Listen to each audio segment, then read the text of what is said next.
Florida Gators taking on the Tennessee Vols this weekend. And Florida hopefully going to be 2-1 after this weekend. We're going to talk about it here. Locked On Crossover on Locked On Gators. You are Locked On Gators, your daily podcast on the Florida Gators. Part of the Locked On Podcast Network, your team every day.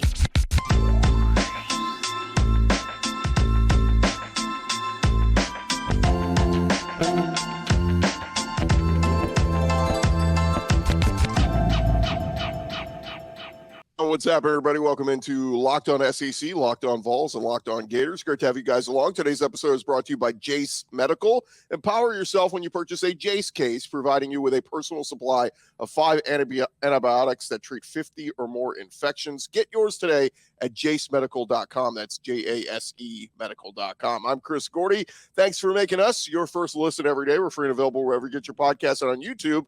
Part of the Locked On Podcast Network, covering your team every day. Let's get into it as we welcome in our panel. We start with Brandon Olsen, Locked On Gators, and Eric Cain, host of Locked On Vols.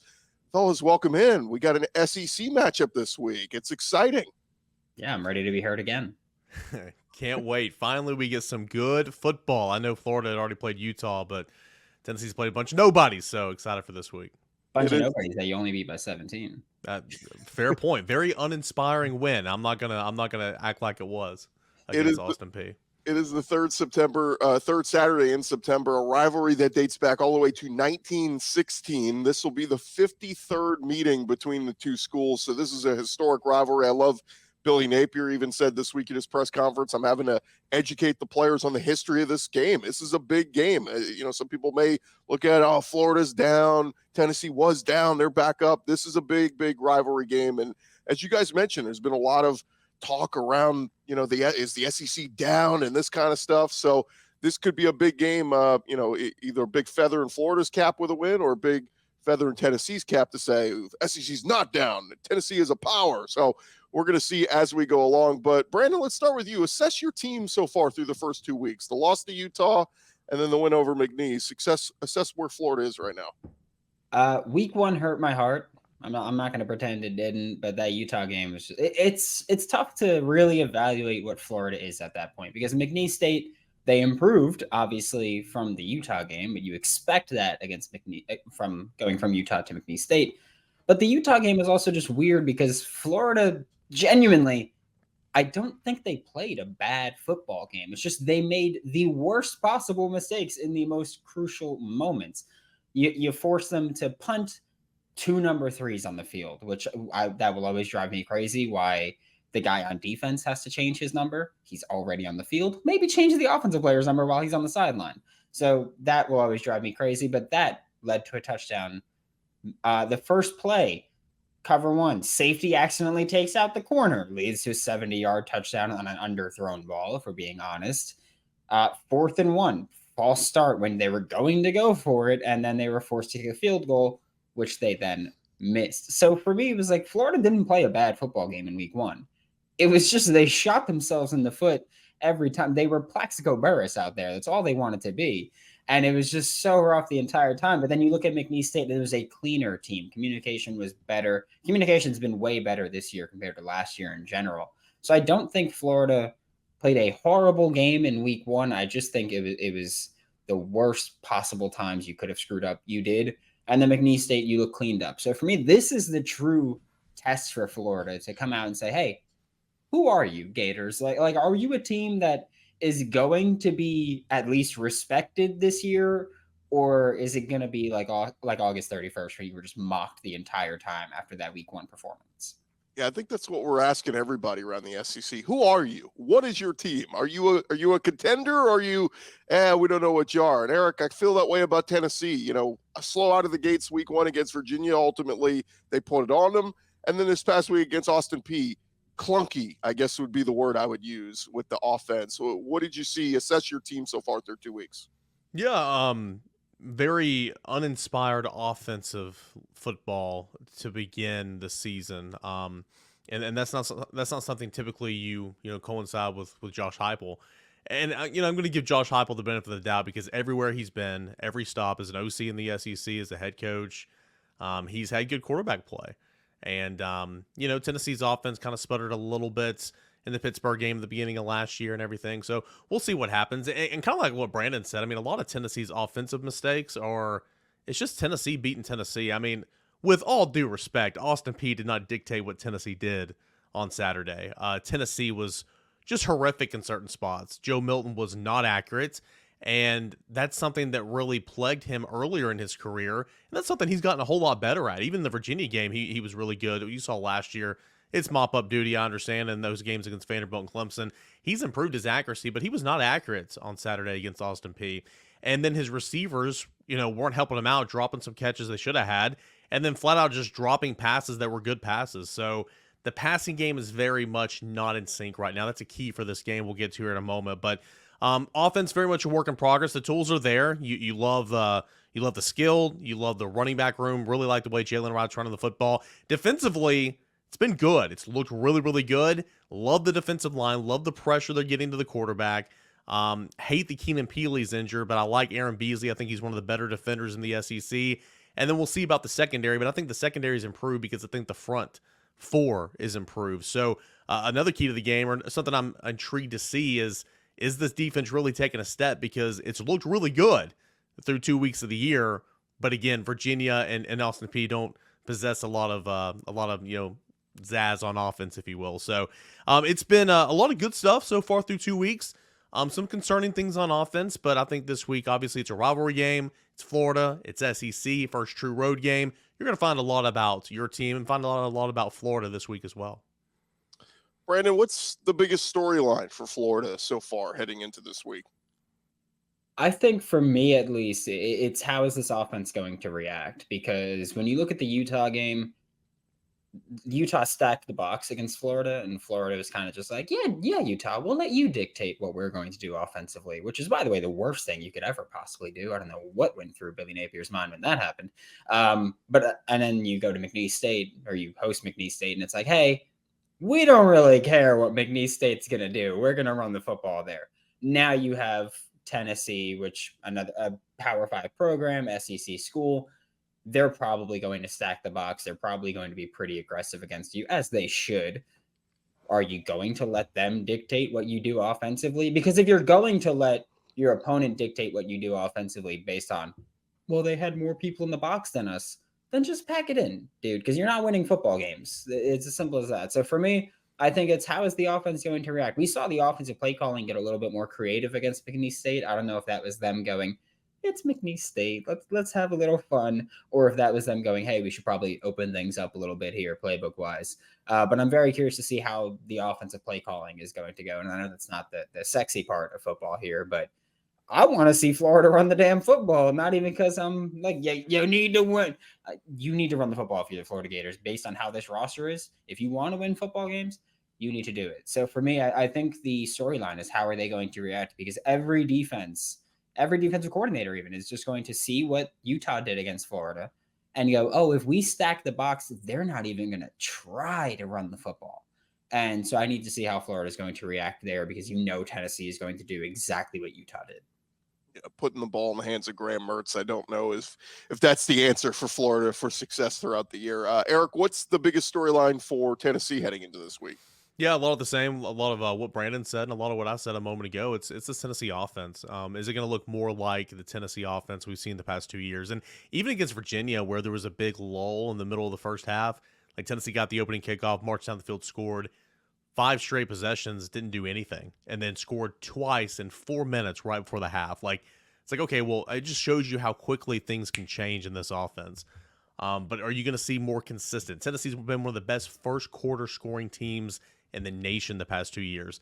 This year, through 2 games, small sample size, not very good so far. So the start, the offense going to bounce back? And like Brandon said with Florida, I don't think Tennessee's allowed the defenses so far, Austin Peay, Virginia, to dictate what they're doing defensively. But when you had a struggling quarterback like you did on Saturday in Joe Milton, when you have 2 high safeties, Tennessee's just going to take what the defense is giving you and going to hit the perimeter game. Tennessee just attacked the perimeter game the entire second half against Austin Peay, and Joe Milton connected and looked good, and so that's why his stats didn't look that good.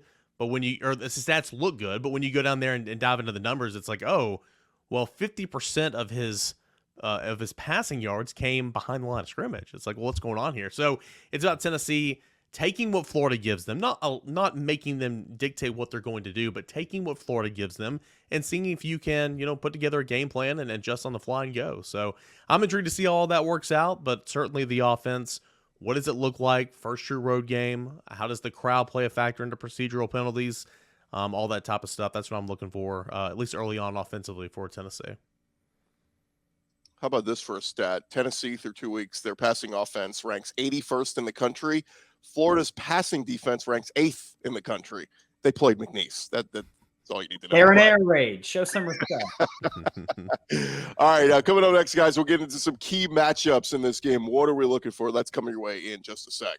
Well, first, I want to remind you guys this episode is presented to you by our friends over at Jace Medical. Look, if you have ever had a moment of pain and it's been tough to reach your doctor or you just need some immediate relief, the Jace case is a way to provide 5 life-saving antibiotics for emergency use. All it takes to get a Jace case is you fill out a simple online form, and in some cases, you jump on a quick call with one of our board-certified physicians. You get ongoing care from their physicians on any treatment-related questions, doctor-created, doctor-recommended.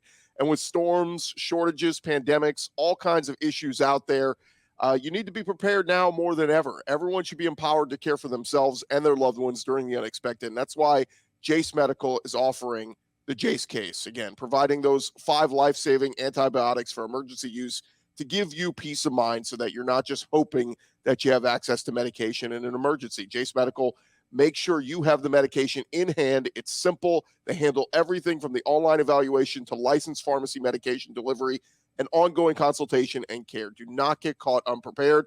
Save more than $360 by getting these life-saving antibiotics with Jace Medical, plus an additional $20 off when you use our promo code LOCKEDON at checkout. Just head to jacemedical.com. That's JASE medical.com. Promo code LOCKEDON. Go check them out today. All right, continue on here on our Locked Over crossover edition as we continue talking with Brandon Olsen and Eric Cain, hosts of Locked On Gators, Locked On Vols. It's Tennessee versus Florida, guys. It feels so good to say that.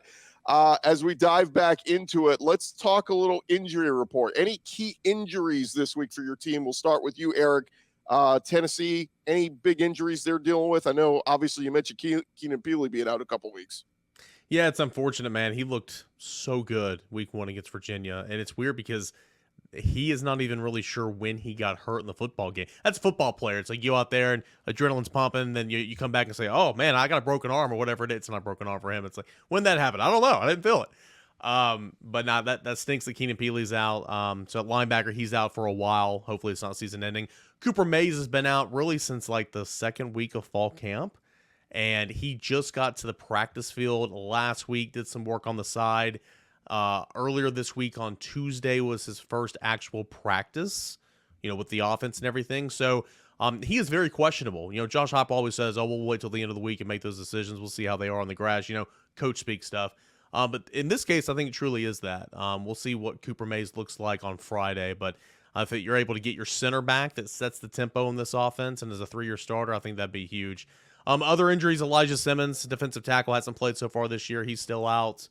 And that's pretty much it. Tennessee overall is a pretty healthy football team. McCullough got banged up there towards the end of the football game, but the starting safety, but I think he's going to be okay as of right now. But yeah, that's pretty much it. The big storyline is the center, Cooper Mays. Will he, won't he play? And I think Florida's a lot of the same in terms of the center. Yeah, and Billy Napier calling out earlier this week saying if Cooper Mays gets back, he basically said he's the straw that stirs the drink in terms of that up-tempo offense, running 3 plays per minute. That's Cooper Mays. And so maybe the issues we've seen with Joe Milton and the offense in the first 2 weeks, maybe that's all fixed with Cooper Mays back. On the other side, Florida, their offensive line, not great week 1. Brandon talked about it, struggled to run the ball against Utah, but they might be getting their center back in Kingsley Aguakin. Talk a little bit about injury and health-wise for the Gators, Brandon. Yeah, I think this is a weird instance where it's week 3 of the season and Florida's getting healthy. I feel like that's not usually how things go for Florida, but after having quite a few players banged up in the Utah game and in fall camp, Florida pretty much, if you were questionable for McNeese State, you didn't play. Florida was like, yeah, we're just going to be really cautious heading into SEC play. And I think that was the right approach. Kingsley Eguakin, like I said, should be making his return here. I know that they said, hey, he's cleared. I would fully expect him to play at that point against Tennessee after he sprained his ankle like a week before the Utah game, was in a boot a little bit. I think he could have gone against McNeese State, but again, they were just like, hey, if you're questionable, we're not going to burn you on McNeese State here. So great to see Kingsley Eguakin get back. I'm curious to know just how much that's going to impact the offensive line, because Jake Slaughter has done a good job in filling in for Kingsley Eguakin, but also when you face those fronts like Utah, was just showing pressure constantly. When you deal with that and you have a backup center, it's kind of interesting to go, okay, like how are you going to adjust there, and how are you going to talk? So Kingsley Eguakin, being as experienced as he is, coming back is big for Florida. Marcus Burke was dealing with an injury last week. That's the thing I hate about how Florida does things, where they do that little upper body questionable. You'll find out when they get on the field or not. And I kind of hate that approach to things. I understand it, but I just hate it. Tony Livingston, who backup tight end, going to maybe be back. He got banged up against Utah. A lot of the guys are getting healthy now for Florida, and then that's the important part. You've either got guys out for the year or guys that were banged up and they're coming back. And for me, I think that's great heading into SEC play. I don't think that's a privilege that a lot of teams have, of getting right as you start the toughest stretch of your schedule. Well, let's get into some of the key matchups in this one, guys. Where you're going to be looking. Is it O-line versus D-line? Is it quarterback versus secondary, or whatever it is? Eric, we'll start with you. What's the biggest matchup you're focused on in this one? Yeah, I think biggest matchup I'm focused on this one is I want to see if Tennessee's defense truly is pretty solid unit this year. You've 7 sacks, 14 TFLs last week. That was Austin P. But you had 4 sacks and I think 11 TFLs against Virginia. I understand they're not good, but that's a Power 5 program. I mean, how good is this front seven? I mean, I want to know. And though Florida's had issues on the offensive line, and though Florida might be getting a starting center back and all that, I want to see kind of where your front seven, specifically that defensive line, kind of stacks up against some good competition. So the Tennessee's front seven against Florida's run game, it's going to be a huge matchup because Florida wants to run the football. Florida is not built to come back in football games. Florida wants to be in a football game to run the football or have a lead to run the football, and Tennessee needs to make it as one-dimensional as possible. I don't think they're going to make it one-dimensional. Don't hear me wrong here.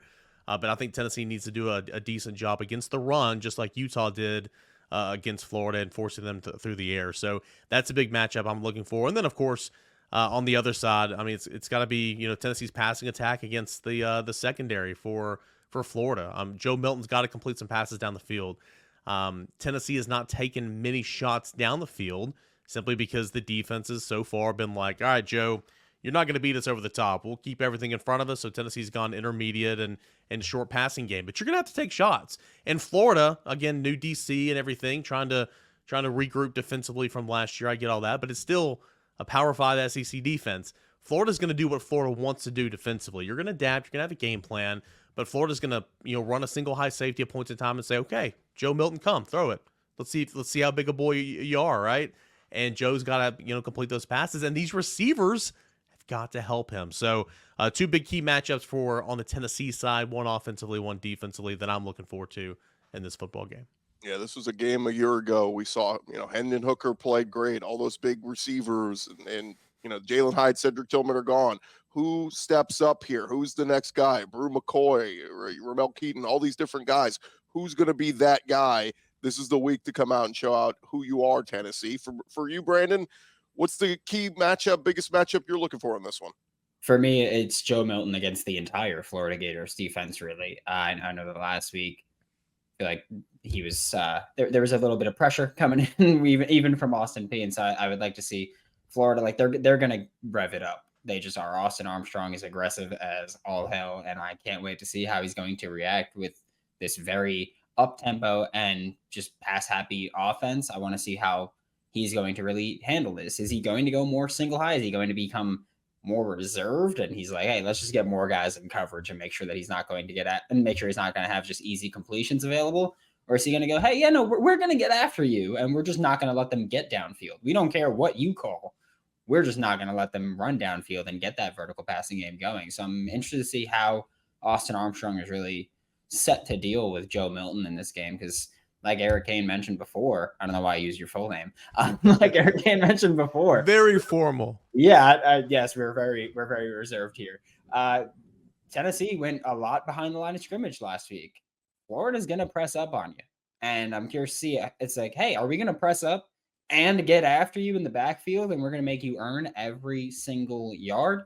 And so I want to see how Austin Armstrong prepares for this one, and also if the communication issues that he had against Utah, which cleaned up against McNeese State, are you going to be able to get that communication, get those calls? And because when you watch the Utah game, oftentimes you'll see the entire defense just staring to the sideline as Austin Armstrong is trying to get the call in. Tennessee goes really fast at times. Yeah. You can't have that. So I'm curious to see how Austin Armstrong is going to adapt to that, because he's still a very young defensive coordinator. I think he's very good schematically. He's 30 years old. At 30 years old, calling an SEC defense against Tennessee, it's pretty rough. So I'm curious to see how he's going to get that call in and how fast he's going to do that, because if you're going to have those communication issues, you're going to lose this football game. Real quick, Brandon, on that note, I was going to ask, both of you real quick, what's the biggest concern for your team this week? Is it that for you, Brandon? I think so, yeah, because against Utah, Utah's not an up-tempo team, especially when they had their third and fourth string quarterbacks in. They're not a very up-tempo team, and they were constantly, Utah was ready to go while Florida's defense was just looking to the sideline. So for me, that's easily the biggest concern. I understand that's not to knock anything about Tennessee. It's just they're going to go fast, and if you're not prepared for that, you're going to lose probably by a lot. Yeah, biggest concern on Tennessee's side, obviously the passing game that we spoke on a little bit, but also that offensive line. Brandon mentioned it there. Austin Peay got after. They dialed up a lot of things, played some games. Austin Peay had a great game plan against Tennessee. I mean, hats off. They really, really did. And it was good for Tennessee's offensive line that is very much a work in progress. Big question mark at center right now until Cooper Mays comes back. Rotating at left guard, rotating at right tackle. I hate that. That's not real football in my opinion, but Josh Heupel and Glenn Ellerbe have done that in years past, so we'll see what happens. But very much a work in progress on the offensive line. They got to see a lot of that last week, which is good.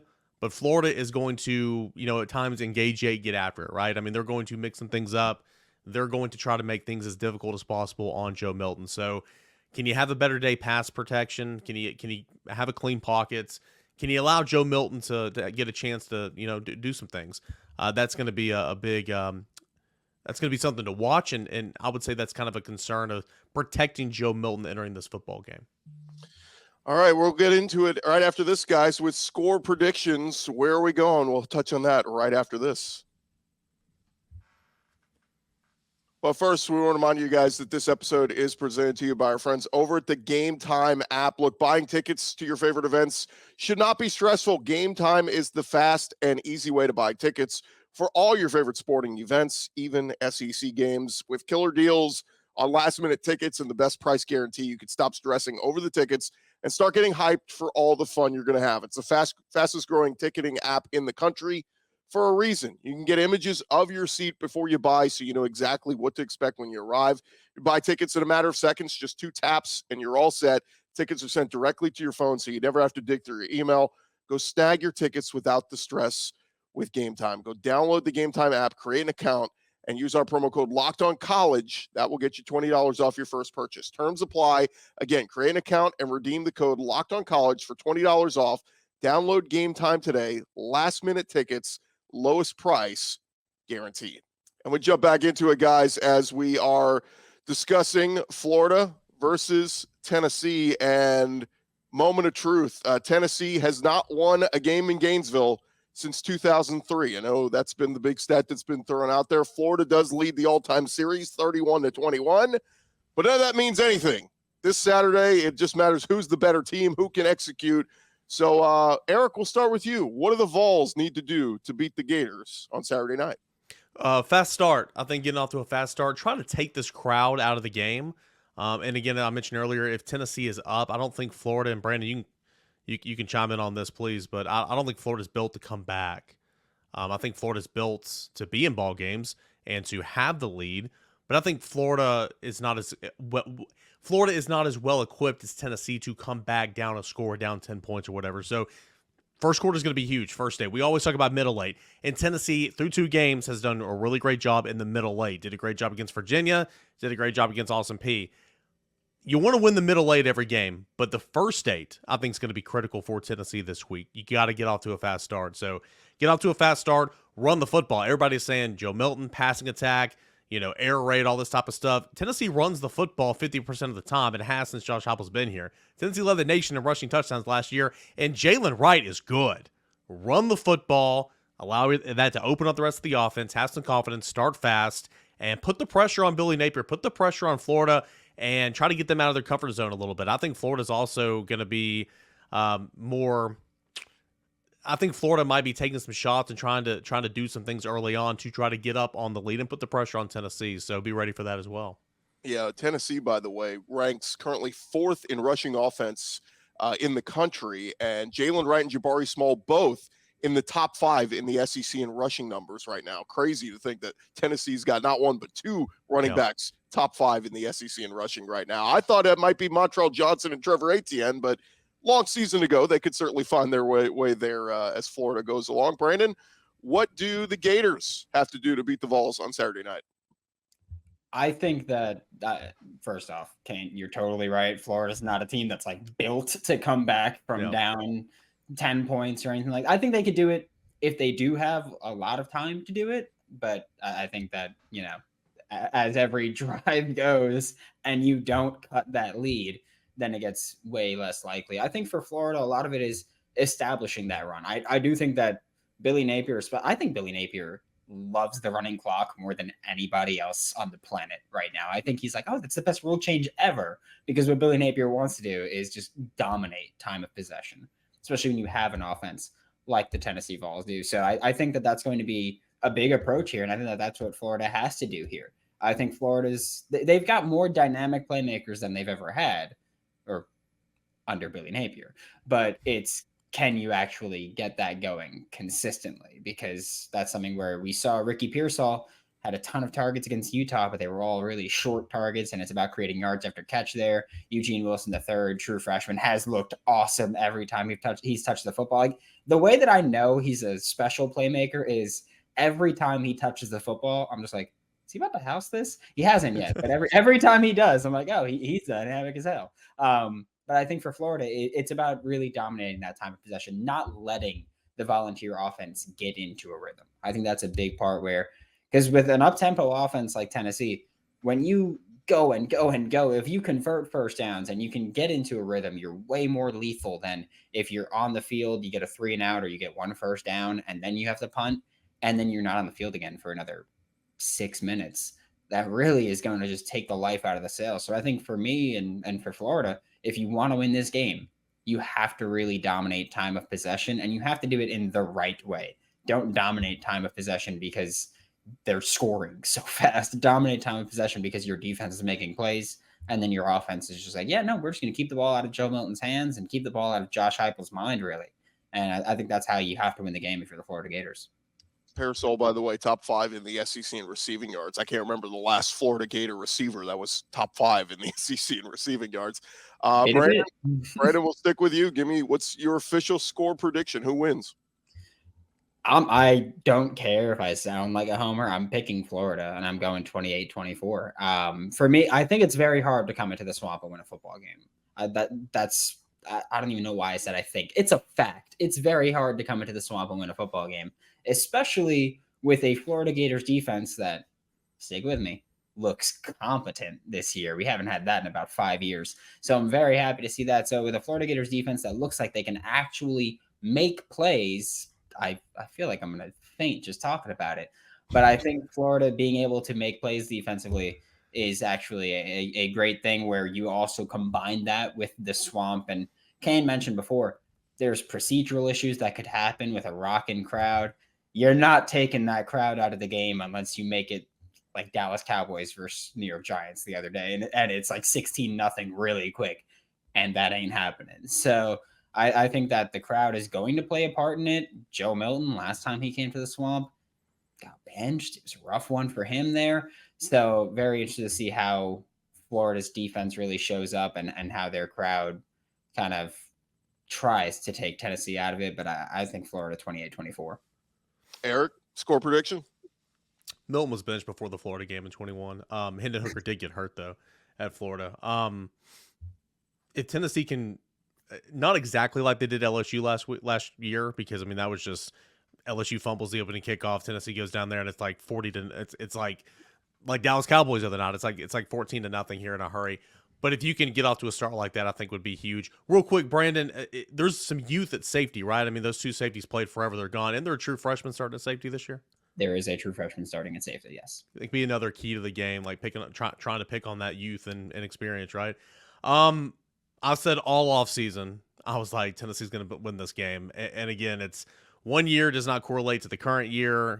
History of this series, it's great, whatever, but it has nothing to do with this game. I get all that, but you still haven't won in the Swamp in 20 years. I mean, it's been since 2003. You haven't won back-to-back games in this series since 2003-04. The 2004 game at Neyland, the 51-yard field goal, James Wilhoit. I mean, I was at that game. I was in like third or fourth grade, whatever. It's been forever. So it's wild to say, anytime you say Tennessee's going to beat Florida just because the series lately just not, dictated that. But I've said all offseason, I said Tennessee's going to win this game down in the Swamp. I'm not going to change my tune. Even last week, inspired offensive football, I'm not going to change my tune. But I think Tennessee's got to stick to those keys, get off to a fast start. Joe Milton's got to hit some down the field. Tennessee's got to run the football. And Tennessee has got to make Graham Mertz super uncomfortable. And I think that Tennessee can do the majority of those things. So I like Tennessee in this one. It's going to be a wacky game. Even when one team's blowing out another, somebody always has a backdoor cover or, nearly comes back and wins it by scoring a ton in the last 5 minutes and getting an onside kick like last year. I will take Tennessee to win, but Florida to cover. Give me 35 to 28, 35 to 27, somewhere around there. I love that this is a night game too on ESPN, and it's not that 3:30 CBS slot. I love that it's 6 p.m. Central, 7 Eastern on ESPN, nationally televised audience. And look, you guys make some great points. I love your score predictions. You both think it's going to be close. I think it's going to be close. I've been going back and forth all week. I really want to pick Florida in this one just because of history's on their side. I mean, 20 years since Tennessee has won down there. But I got to lean on, is Tennessee back? If they are, Josh Heupel has to win. I'm going Tennessee. Like 30, Texas, come on. I'm going Tennessee 31, Florida 24. I think it's a close one, but Tennessee pulls away late. So there you have it. I'm the tiebreaker. I'm the unofficial. Let's get some more points, though, in this one. It could be a 3-point game, Gordy. Let's get some more points in this. It's a running clock, Eric. We're losing possessions. Lane Kiffin's complaining about it. We're getting a possession and a half less per game. Well, Brandon doesn't care. Brandon's like, just eat that clock. Let's go. The more time we favor my team. I love it. I don't care. He is, of course, Brandon Olsen, Locked On Gators. Eric Cain, host of Locked On Vols. Guys, best of luck to both your teams. It's been a lot of fun, and we'll see what happens. Thank you guys so much for joining us. And, of course, thank you guys for making us your first listen every day, whether you're listening to Locked On Vols, Locked On Gators, or Locked On SEC. And shout out to our everydayers. Keep coming back every day. We'll be reacting to this one throughout the next couple of days. Guys, best of luck to your teams. Thanks so much for your time. Thanks, Gordy. Thanks for making Locked On Gators your first listen of the day. We are available daily and free wherever you listen to podcasts. We'll be back tomorrow to talk more Florida Gators versus Tennessee Volunteers. We're going to talk about how Florida can walk out of there with a victory. A lot of it depends on the Swamp. But until tomorrow, I'm Brandon Olsen. Thanks again for making Locked On Gators your first listen. Find me on Twitter at WNS_Brandon, Twitter or X, whatever you want to call it, really. I don't care. It's WNS_Brandon either way. And I will see you all tomorrow.